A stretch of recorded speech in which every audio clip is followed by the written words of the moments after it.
जय हिंद दोस्तों। आज हम इंग्लिश के महानतम पोएट्स में से एक जॉन कीट्स को अध्ययन करेंगे, इनके बारे में जानते हैं। जॉन कीट्स की एज की बात करें तो ये रोमांटिक एज में आते हैं।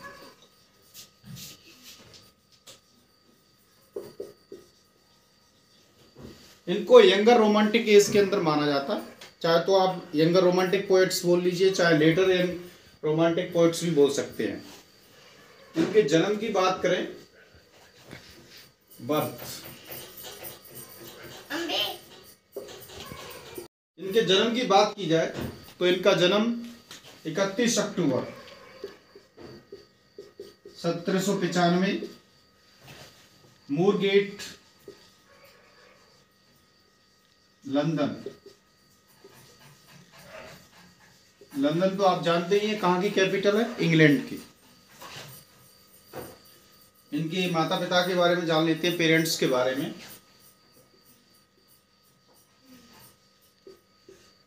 इनकी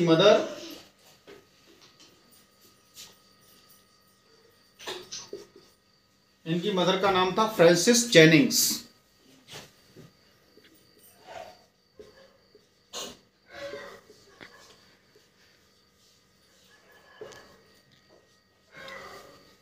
और इनके फादर का नाम था थॉमस कीट्स।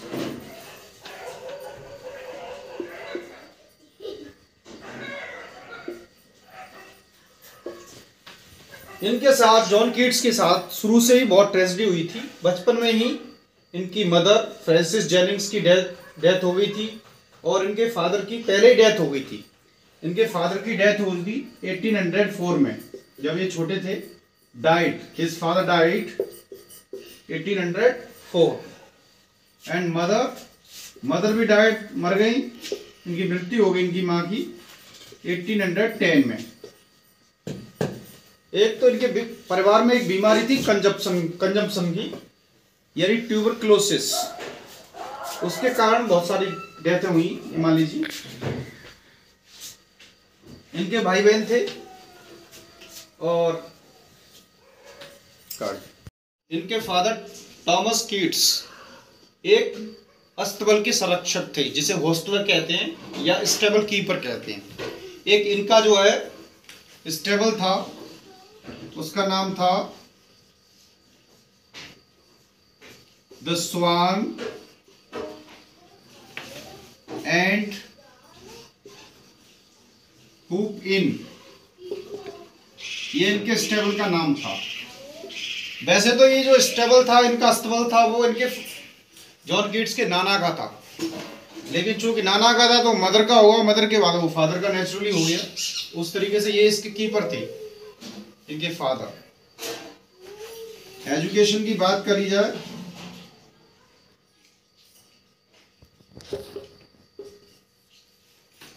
तो इनकी एजुकेशन हुई थी क्लार्क्स स्कूल में। जॉन क्लार्क्स स्कूल था एक।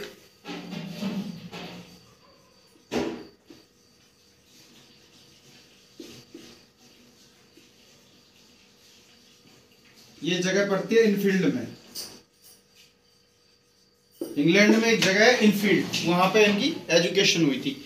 ये ज्यादा कुछ पढ़े नहीं थे, खैर इनकी कोई विशेष एजुकेशन नहीं थी। लेकिन इसके बाद ये उसमें चले गए, अप्रेंटिस करने के लिए चले गए थे डॉक्टर के पास। एक सर्जन थे, थॉमस हेमंड।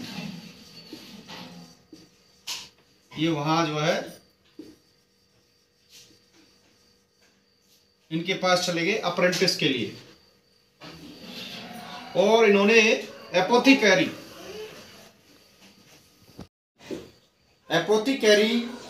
एक कार्य होता है जो डॉक्टर के पास में पट्टी वट्टी करते हैं मरीजों की, वो काम होता है, जैसे कंपाउंडर वगैरह होते हैं वो। तो इन्होंने ये कार्य किया था, फिर इन्होंने ये काम छोड़ दिया। इसके बाद ये पोएम में आ गए, पोएम का लिखने लगे, यानी पोएट बन गए। तो इनकी जो सबसे पहली रचना थी, वो जो वर्क था वो 1814 में आया। उसका नाम था N intimation of Spencer.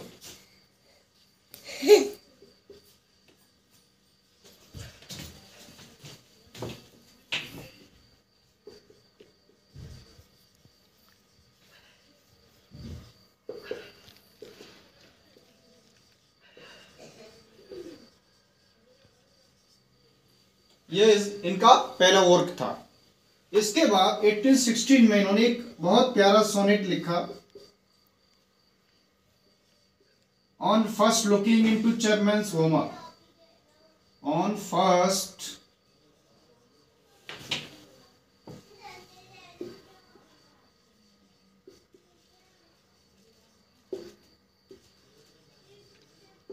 into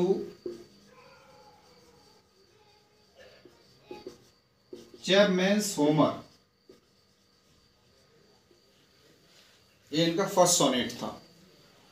इसके बाद इन्होंने एक बहुत अच्छी कविता लिखी थी, फेमस पोएम रही थी, एंडीमियन। एंडीमियन की क्रिटिसाइज भी बहुत किया था। एंडीमियन ये पब्लिश हुई थी 1818 में। एंडीमियन बहुत अच्छी पोएम थी। द्वारा मिला ली, ये बहुत अच्छी पोएम है एंडीमियन। एंडीमियन जो है इस पोएम को पब्लिश किया था 1818 में। इसकी क्रिटिसाइज की थी क्वार्टरली रिव्यू। ये जो पोएम है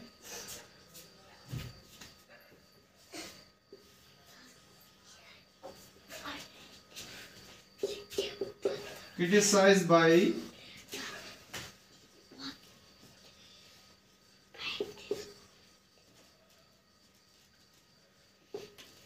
quarterly review and black board magazine. एक ब्लैक बोर्ड, ये दोनों मैगजीनें थी बहुत।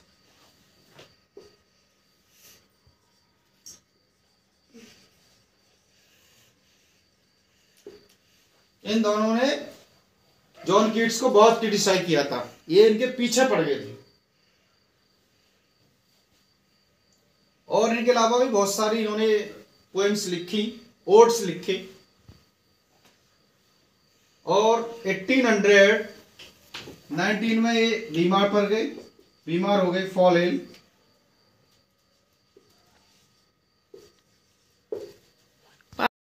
और इस प्रकार एक बहुत ही प्यारा पोएट, एक महान कवि इस दुनिया से चला गया। ही वॉज बरीड इन रोम। और बहुत एक सुंदर सी लाइन जो उनके एपिटाफ में लिखी गई,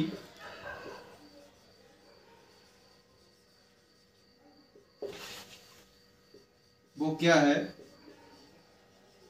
Here lies one, here lies one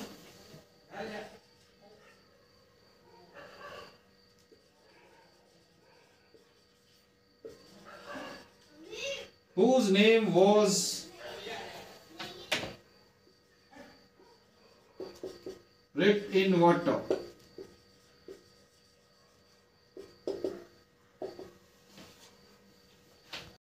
eighteen 1819 में जॉन कीट्स 1819 में बीमार पड़ गए। उसके 2 साल बाद 1821 में ये इनकी डेथ हो गई। he died in hands of his parents। इनके एक मित्र थे, ऐसा कहा जाता है कि इनकी मृत्यु जब हुई थी तो ये अपने मित्र जोसेफ सेवर्न के हाथों में ही, इनकी हाथों में थे जब मृत्यु हुई थी उनकी। तो उसका इतना लगाव हो गया था कि बाद में वो बहुत दुखी हो गया था।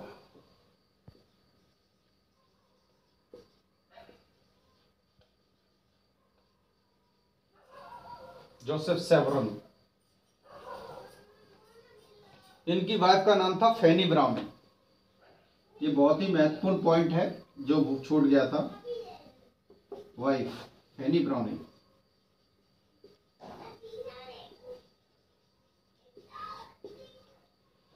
इनकी जो रोम में इनका जो है, इनको दफनाया गया, बरीड किया। He was buried in Rome and his epitaph, उन्होंने अपने एपिटाफ, उनके जो एपिटाफ में लिखा गया है, जो लाइन लिखी गई है, वो उन्होंने पहले ही लिख दी थी।